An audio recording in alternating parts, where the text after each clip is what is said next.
ఎలా కొత్త రాలేదా ఈ కొడుకులో అని పిల్లలు అడిగి డబ్బులు ఏమన్నా కాడికి అయిపోయింది అడిగి బొంబాయి అది బొంబాయి చూపించేస్తున్నాను ఇలా ఆడు సాయంత్రానికి కొత్త కొడుకులు ఇవ్వలేదా ఆడుకుంటుంది 4 కొడుకులకి 2 కొడుకులు పంపాడు అవునరా 4 కొడుకులకి 2 కొడుకులు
అంటే వెళ్ళారు వచ్చారనే దానికి కూడా మనకు కావాలి.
भवानी की जय।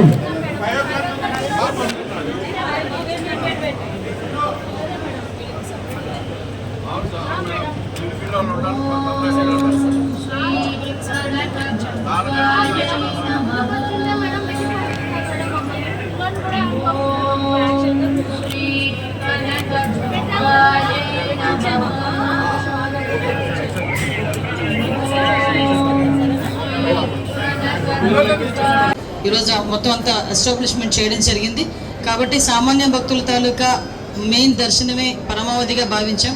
వాళ్ళకి ఎటువంటి ఇబ్బందులు కలగకుండా చూసుకోవాల్సిన బాధ్యత తీసుకున్నాం. ఎక్కడైనా ఏ ఇబ్బంది వచ్చినా కూడా ఇక్కడ టోల్ ఫ్రీ నెంబర్ కూడా పెట్టాం. ఎవరికైనా మెడికల్గా ఎటువంటి ఇబ్బంది ఉన్నా కూడా వైద్య సిబ్బందిని కూడా డిప్లాయ్ చేసుకున్నాం. ఎవ్రీథింగ్ పర్ఫెక్ట్గా కనకదుర్గమ్మ అమ్మవారి దయ వల్ల ఎక్కడ ఎటువంటి ఇబ్బందులు కలగకుండా చూసుకునే బాధ్యత తీసుకున్నాం. అందరూ కూడా సహకరించాల్సిందిగా మనస్ఫూర్తిగా కోరుకుంటున్నానండి. Thank you. అమ్మవారినా అందరికీ, తెలుగు ప్రజలందరికీ, దేశంలో ఉన్న ప్రజలందరికీ కూడా, ఎస్పెషల్లీ ఆంధ్ర రాష్ట్ర ప్రజలందరికీ కూడా కనకదుర్గమ్మ శరన్నవరాత్రి మహోత్సవాలు ప్రారంభ శుభాకాంక్షలు తెలియజేసుకుంటూ ఈరోజు నుంచి జరగబోయే నవరాత్రి ఉత్సవాలు అంగరంగ వైభవంగా ఇంద్రకీలాద్రి మీద ఈరోజు మనకి స్టార్ట్ అవ్వడం నిజంగా చాలా శుభపరిణామం కింద భావించాలి.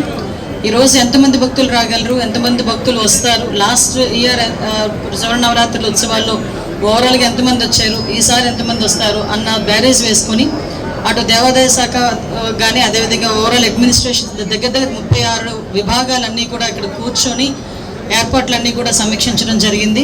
సుమారుగా పోలీస్ సిబ్బంది దగ్గర 4,500 మంది పోలీసు సిబ్బంది కూడా ఈరోజు ఇక్కడ డిప్లాయ్ అయి ఉన్నారు.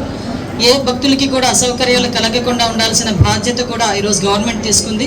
ప్రత్యేకంగా ఈ నవరాత్రి ఉత్సవాల్లో లాస్ట్ ఇయర్ సుమారుగా 13 లక్షల మంది ఈ నవరాత్రి ఉత్సవాల్లో పాల్పంచుకున్నారు అని చెప్పి మన దగ్గర నివేదికలు కూడా ఉన్నాయి. దాన్ని బేస్ చేసుకుని ఈ సంవత్సరం డెఫినెట్గా పెరుగుతారు అనే ఉద్దేశంతో ఇంచుమించుగా ఒక 20 లక్షల మంది భక్తులు వచ్చినా కూడా ఎటువంటి ఇబ్బంది కలగకూడదు అనే ఉద్దేశంతో ఈరోజు గవర్నమెంట్ చాలా నిర్ణయాలు తీసుకుంది. సపరేట్గా ఒక ముసలి వాళ్ళకి కానీ పిల్లలున్న వాళ్ళకి కానీ సపరేట్ క్యూ లైన్స్ కానీ విఐపీస్ వచ్చినా కూడా విఐపీస్కి కూడా ఒక స్లాట్ ఏర్పాటు చేసుకున్నాం. ఆ స్లాట్ బేస్ చేసుకునే వాళ్ళు విఐపీస్ కూడా వచ్చి దర్శనం చేసుకుంటారు. అదేవిధంగా విఐపీస్ వచ్చినా కూడా సాధారణ భక్తులకు ఎక్కడ కూడా ఎటువంటి ఇబ్బంది లేకుండా ఎక్కడ